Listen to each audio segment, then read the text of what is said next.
What's up, guys? It's Schleiger from the Wellness Point, and this is your chiropractic tip. So literally in just one generation, we have seen kids getting sicker and sicker with more diagnoses, the highest rate of autism, childhood allergies, childhood cancers, autoimmune disorders, ADD, ADHD than ever before.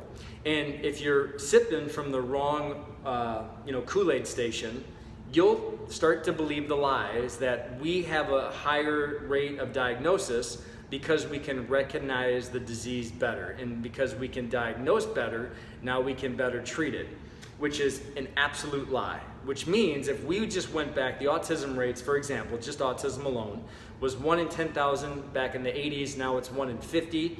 And that means if we just went back to when I was in first grade, just one generation ago, there was 2 to 3 kids in a classroom of 25 or 30 that couldn't sit still. It was hard for them to socialize with other kids their age. They didn't make eye-to-eye contact. They had food allergies. When the milk and the cookie came around, they couldn't eat it. We just missed it. We just missed that. And now that we're more educated and we can diagnose, and we have the DSM 8, 9, 10, 11, whatever the heck the DSM is, we can better recognize these things and we can treat them, which is just an absolute lie. So the truth is, it's getting worse and nobody's asking why. So I believe that people are coming from an era of lies into an era of truth. And more people now, right now, at this moment, are asking why, and we're starting to come up with more solutions. So the thing that always gets the bad rap is chemical stress. So we know that vaccines from the 80s until now is exceedingly greater. It went from like 8 to 10 vaccines, now there's over 60 vaccines before you get to the age of 6. Our food is now Frankenstein. It's, you have to go down the aisle that says organic because everything's sprayed with chemicals or it's grown genetically modified.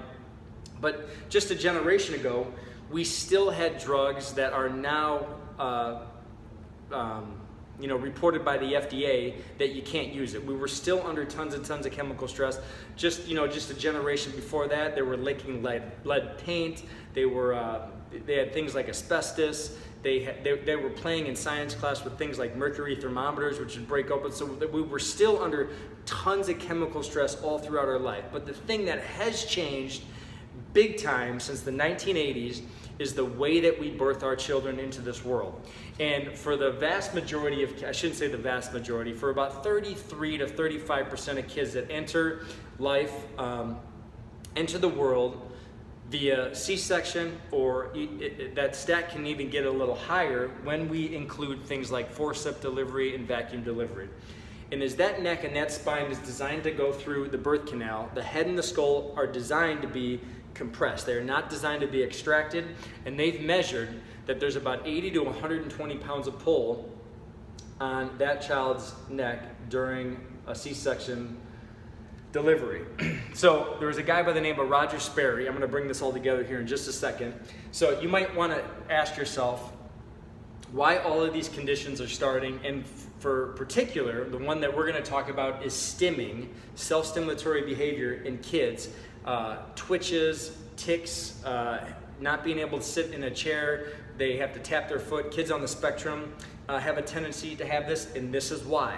So back when Roger Sperry won the Nobel Prize for science, he found that 90% of the stimulation that your brain receives at every given moment, so your brain is a motion-based sensory perceptive organ, it literally recharges and grows and it gets stimulated based on motion. 90% of that motion comes from this thing called proprioception, which is the way that the joints move and sit under gravity, comes from the spine.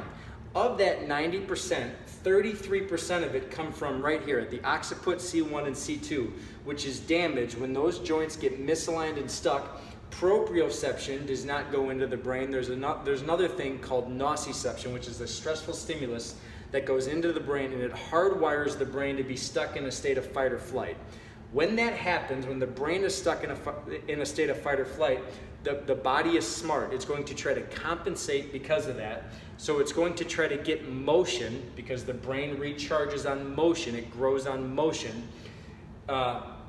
which is why if you go to the pediatrician, they'll tell you all those little growth and development phases that a kid goes through are essential for them to grow to their full potential. So when they hold their head up, when they learn how to crawl, when they learn how to walk, all of those things are essential. And then when they get to school, it's like the heck with it. We'll sit them in front of a tablet, reverse the curve, no big deal. So motion of the spine regenerates the brain. It grows the brain. It literally gives it a good stimulus. So 90% of that comes from the spine. The other 10% of that comes from our extremities. So when this, 33% of it comes from C1 and C2, right here.